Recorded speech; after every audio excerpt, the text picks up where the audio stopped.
Hey there guys, it's Rick Utzer here with AirgunWeb, and this is Airgun Week, and we're gonna jump right back in. This airgun, guys, just to let you know, I've had this in my possession for about 3 hours.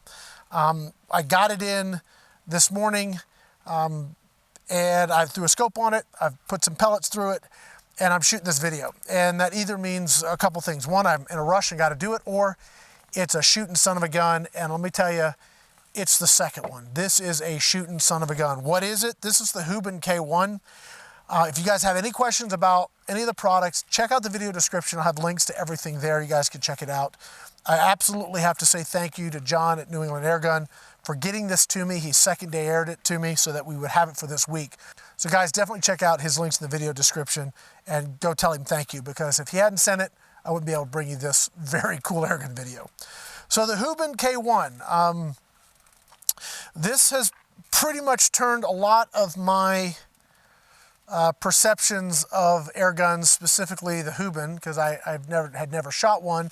I'd heard about it, was interested in it, but really didn't know much about it, and was just going off by other people's experiences, which they are their experiences. I will tell you that my experience with this so far has just been exceptional. This gun has blown me out of the water. And I'm going to tell you a little bit about it, but I want to let you guys know that this is part of our inventory now for testing. We're going to be doing a lot with this gun, and I think by the end of this video, you're going to understand why. So it's essentially a regulated semi-automatic PCP that fires from the magazine. So there is no hammer. If you guys have watched my video of the Red Wolf, one of the things I love about that gun is the shooting experience is exceptional. You just touch the trigger. There's no reciprocating parts moving around, hammers flying, and any of that stuff. It just sends the pellet down range. This is the closest to that type of experience I've ever had with a mechanically actuated gun. There's no electronics in this. It's just mechanical. It's exceptional. There is a recoil, but it's because of the pellet going down the barrel. There is no reciprocating parts to move the gun. It's very, very stable. Crazy so. We've got 2 regs from what John is telling me. Again, I've had this for about 3 hours. I'm going off what he told me, what I read out of the manual. So we've got our primary reg, and then our reg pressures here. And then we have another reg, which is really, it takes this pressure, and then what do you send downrange, or what do you use to send your pellets downrange? And there's a wheel under here, and it's got 70 notches on it, from what I understand. You go all the way in, can come all the way out 70 clicks, but about 50 of them really actually do something. Right now we're running on power 30, and we're pushing right at 60 foot-pounds with the Mark II heavies. Now, I did run some slugs, specifically the Hunter Supply slugs.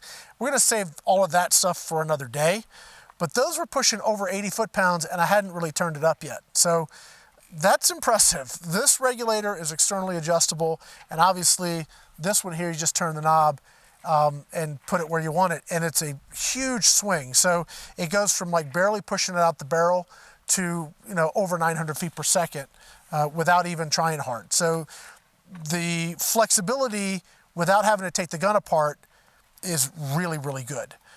The barrel is fully moderated. There's a bunch of baffles in here, and this thing is really quiet. I mean, are there some folks that may want to put more on the end of it? Maybe, but this thing is really quiet. The weight is also very low. We'll get all those numbers when we do our full review, but this is a titanium tube. You can fill it up to 5,000 PSI if you want to push it there. You're not going to hurt it. I'm running at 4,500 PSI for all of my testing so far, and I'm getting 2 mags in a bit. Mag is 17 shots, so I'm getting, let's say 40 shots, give or take, before I'm going to go on and fill it up before it starts to fall off the reg here. You definitely can't get 3. You definitely get maybe 2 and a bit, so I say 40 shots.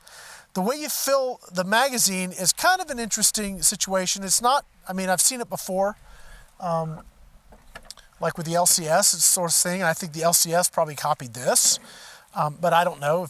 I know there's probably people out there that are going to correct me, so I'm not going to worry about it. The actual stuff, people know it. But just so I can show you the basics, I'm going to bore you with it, because it does take some time to fill the mag. You flip this little lever up, and then this rotates freely, and you load your pellets one at a time.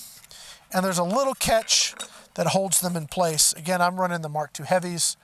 The magazine's fairly deep. I mean, is it super deep? No, but it's pretty deep. It would take the Hunter Supply 49 grain slugs, and it did cycle those and shoot them just fine. Again, I'm going to save that for another review though. All right, so that's basically that. I'm not going to do the rest. I'll do the rest of that sitting down here, and then we'll shoot some targets. Today's conditions, guys, are terrible. We are 20+ mile-an-hour winds. This shelter does a good job at blocking a lot of that noise and sound that you would hear otherwise. But at the target, I'm hoping the target doesn't blow over. It's really bad today, but we're not going to. It's not going to get any better. And I want to get this video done because I want to show you guys just what this gun can do. One thing that they've done on this, and I'm going to say, please, manufacturers, pay attention to this. I see this as being just a great hunting gun. I'm not going to flip this down yet because I got to finish loading it. But they went ahead and tapped the stock so you can go ahead and put your own swivel studs in it. Now this makes life so much easier. I mean, how much work extra is it to just set it up so that if I, the shooter, want to put swivel studs in here, I can just go ahead and drive them in there. Come on, guys, this is a no-brainer. Every manufacturer that makes an air gun with a synthetic or wood stock should have them tapped for us to put our own studs in if we want to. Please start doing this. I was super excited to see that because I was thinking, boy, I'd like to put a bipod on this, or maybe I'd like to put a sling on it. And I turned it over and said, well, they've already thought of that. So I would say, please, if you're an airgun manufacturer, please do stuff like that. It makes our life that much easier. All right, I'm gonna go ahead and load this up. We're gonna do some shooting. Okay. Okay, one of the things that I just made a mistake, I'll show you what I did. After you've loaded it, don't just flip down your loading arm yet. You want to rotate the mag just to make sure there's nothing catching. Then you can put it down. You know you're going to cycle okay. So we're running, let's see, new string, connect. We're going to use the FX Chronograph.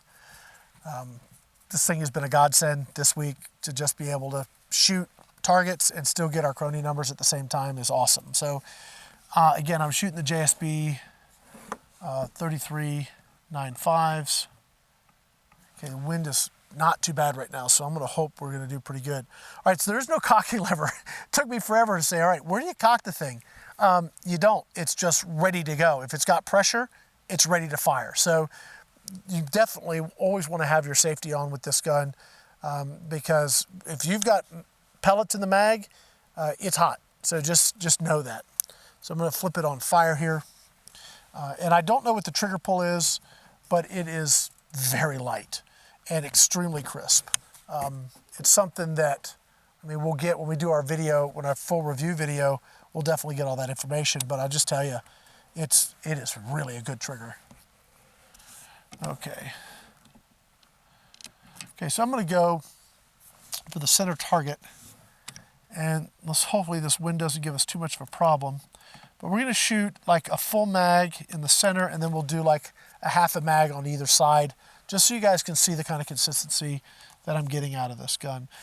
The other thing I was told is that there is a break-in period. We're certainly not through that yet, but I have a window to get this video done for you guys this week.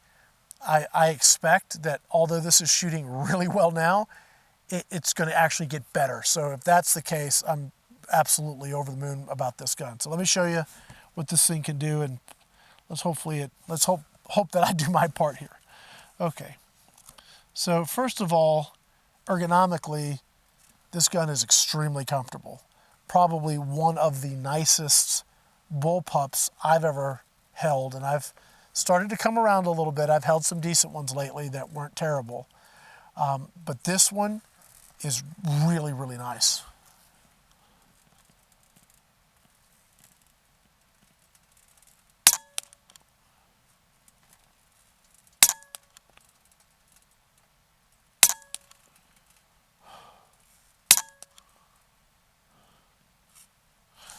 We're not getting our Chrony. Oh, we are. Hold on.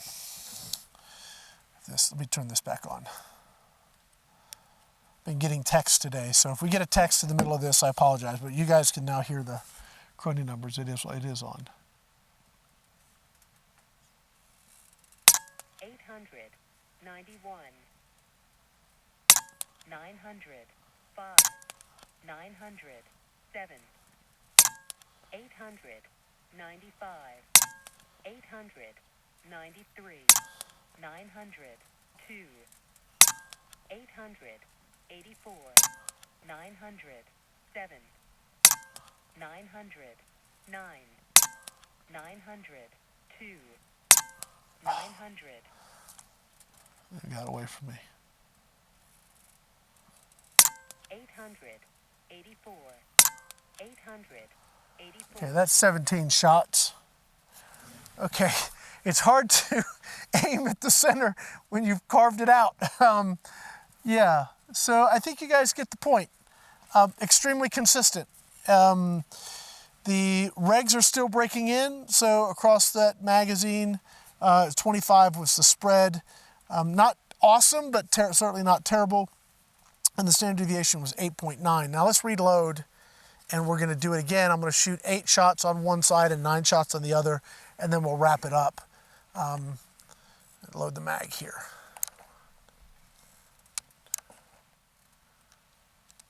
Okay, 17 shots. Make sure mag's rotating good. Shut our lever. Should have put the safety on. I didn't. Safety's off. Oh, it was on. Now it's off. Okay, so we can go ahead and shoot now. Power-wise, just so you guys know, across that, we topped out at 62 foot-pounds. So, and I'm not turned up near all the way. So I'm really at, say, 900 feet per second with these pellets is pretty good. I don't know that going faster is going to help us. So I'm going to do a new string. And we're going to go ahead and shoot the left target. And I'm still pushing a little bit right. Let's see what we can do here.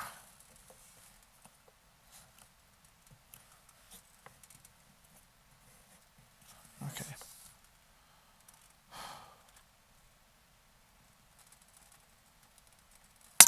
$886, 884, 895, 895, 888, 900, 891, 898. Okay, that's 8 shots. I'm going to move on over to the other target.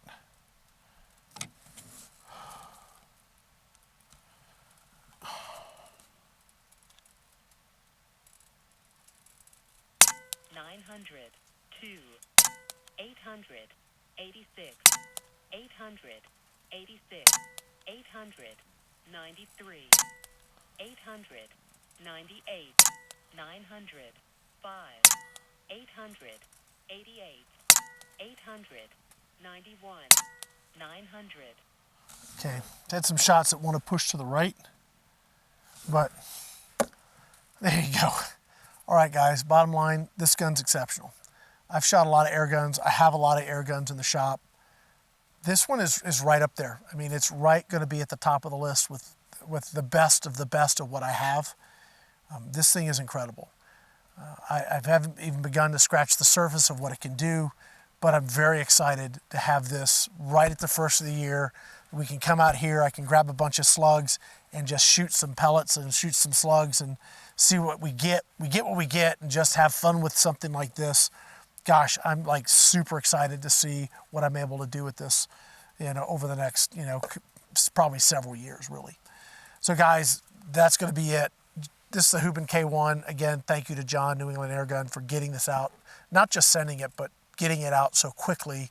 And this is an expensive piece of equipment. We're talking $1,900, give or take. So this is a significant investment on his part for our channel to have something like this to showcase. So thank you, John.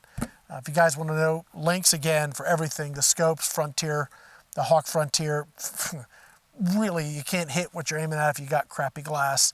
The Frontier's really nice glass, forced focal plane. This thing is going to be a hunting machine, I could just tell you. So Hawke scope, JSB Pellets, the Huben K1, all of this stuff. If you want to know where to get it, the links will be in the video description down below. Guys, that's going to be it. We got a couple more videos yet to go the rest of this week here at Airgun Week.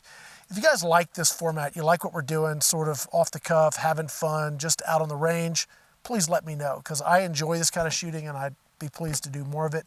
If you guys like this kind of video format, we can definitely do more of it. My name's Rick Utzler here with AirgunWeb. Thanks for watching.